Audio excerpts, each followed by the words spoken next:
Bismillahirrahmanirrahim. Alhamdulillahi rabbil alamin. Wa bihi nasta'inu ala umurid dunya waddin.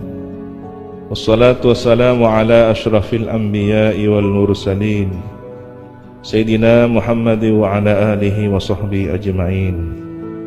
Qala rabbi shrah li sadri wa yassir li amri wahlul 'uqdatam min lisani yafqahu qawli. Amma ba'du. Qala al-Imam Syarafuddin Abu Abdillah Muhammad al-Busiri rahimahullahu ta'ala wa nafa'ana bihi wa bi'ulumihi wa bi asrarihi wa bi asrari sa'iris salihin, ila an qala faslul khamis, tentang mukjizatnya Nabi Muhammad sallallahu alaihi wasallam. Ja'at li da'watihil asjaru tamshi ilaihi ala saqin bila qadami. Datang lidakwatihi, memenuhi panggilan Nabi. Apa yang datang? Al-asjaru, pepohonan. Sajidatan, dalam keadaan tunduk. Tamshi ilaihi, berjalan pohon itu kepada Nabi. Ala saqin, di atas betis. Maksudnya betisnya pohon apa? Batangnya. Maka batang pohon diumpamakan betis. Bila qadamin, tanpa kaki. Kenapa? Karena ke dalam tanah, tidak kelihatan ya, seperti manusia yang kakinya masuk ke dalam tanah. Nah, akarnya di dalam tanah. Ini ikut dengan akarnya datang, merunduk secara hakiki. Jadi bayangkan ada pohon bisa melengkung, menut, seperti orang merunduk begitu, demi menghormat panggilannya Nabi. Maka kemudian ka'annama satran lima furu'uha min badi'il khatti, seakan-akan jalannya pohon yang lurus itu membuat bekas di tanah. Satorat, menulis, menggaris. Lima katabat, terhadap sesuatu katabat yang menulis. Furu'uha, cabang-cabangnya. Jadi pohon ini seperti tangan yang menulis, seakan-akan menulis. Bil laqami, dengan apa? Bil laqami, tengahnya jalan itu. Jadi kalau jalan pas tengahnya lurus. Nah, ini perumpamaan yang indah. Kejadian mukjizat bahwa pohon dipanggil oleh Nabi, jalan mendekat pada Nabi sehingga membuat garis di tanah. Itu seperti tulisan, buat garis, menunjukkan apa? Tanda, tulisan, ayat tentang mukjizat Nabi Muhammad SAW. Ini perpaduannya antara bahasa sastra dengan kejadian nyata. Ini kalau tidak punya perasaan yang tinggi tentang sastra, sulit menggabungkan, ya, memainkan keindahan kata-kata. Pohon saja dipanggil Nabi lurus, ya. Bagaimana kita umatnya Nabi kalau dipanggil oleh Nabi untuk mengikuti agamanya? Jangan belok-belok. Kalah sama pohon yang dipanggil Nabi kan. Ketika ini kanjeng Nabi tulinya. Nah, kalau kita dipanggil untuk menjalankan syariatnya Nabi, datang. Disuruh sholat, datang. Jangan belok-belok. Suruh ngaji, datang. Jangan kemana-mana kan.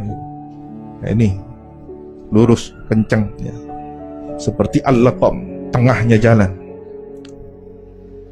Mithlal ghamamati anna sarasairatan taqihi harrawati sinnil hajiri hami. Seperti al-ghamamah, mendung. Anna, kemanapun. Sara, berjalan Nabi. Sairatan, suatu perjalanan, ya. Kemanapun Nabi melakukan perjalanan, takihi, melindungi mendung itu kepada Nabi. Melindungi dari apa? Harrawatisin, panasnya, watis, tungku, perapian yang dibuat memasak. Ini maksudnya apa? Panasnya cuaca yang seperti panas tungku. Lil hajiri, rembangnya matahari di waktu siang, pertengahan siang, kira-kira jam 12, ya. Idza kana harran. Jadi al-hajr ini Pas tengah-tengahnya siang ketika panas-panasnya, rembang. Hami melindung bertambah hararahnya, bertambah suasana cuaca panasnya. Jadi Nabi ini kemanapun beliau bepergian dilindungi oleh awan dari panas benderang di waktu rembang. Rembang maksudnya tengah hari. Dan ini terjadi sejak Nabi masih kecil, irhas ya. Nabi diajak oleh pamannya Sayyidina Abu Thalib ya. Waktu itu juga tokoh-tokohnya Quraisy ikut mendampingi juga satu perjalanan ke Syam. Bertemu dengan seorang rahib di tempat yang bernama Buhaira. Tiba-tiba pada saat melintas itulah Nabi terlihat kemanapun bepergian diikuti oleh awan. Kejadian yang kedua kapan? Saat bermitra kerja dengan Siti Khadijah. Saat berjualan ke Syam, beliau juga diikuti oleh mendung. Aqsantu bil qamaril munsyaqqi inna lahu min qalbihi nisbatan mabruratal qasami. Aku bersumpah bil qamari, demi bulan al munsyaq yang terbelah. Inna lahu, bahwasanya bagi Nabi itu min qalbihi, dari hatinya, nisbatan, dinisbatkan. Mabruratal qasami, mabrura berasal dari mabrur, yang benar, tidak berdusta. Al-qasami, sumpah. Jadi sumpah yang benar, yang tidak berdusta. Saya bersumpah dengan sumpah yang benar, tidak berdusta, demi bulan yang terbelah, menunjukkan nisbat bahwa hati Nabi yang terbelah. Maksudnya dadanya yang terbelah. Ini maksudnya peristiwa terbelahnya bulan sebagai mukjizat Nabi Muhammad SAW. Maksudnya bagaimana Imam Busiri? Beliau bersumpah dengan surah Al-Qamar, yang di dalam surat Al-Qamar itu menerangkan tentang terbelahnya bulan karena mukjizat Nabi Muhammad. Jadi terbelahnya bulan itu seakan nisbat kepada terbelahnya dada Nabi untuk disucikan, dibersihkan hati beliau. Nah, ini cara menghubungkannya ya. Satu mukjizat, terbelahnya bulan, dihubungkan dengan terbelahnya dada Nabi, yang kemudian dibersihkan dari tempat berpotensi setan berada di situ. Jadi bukan dibersihkan dari kotoran.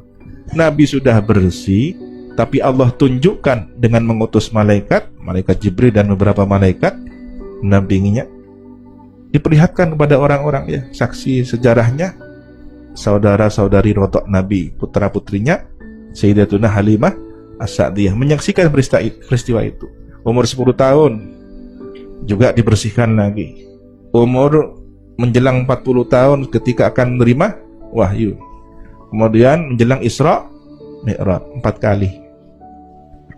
Bukan karena kotor, tapi sebagai penguat bahwa Nabi benar-benar bersih.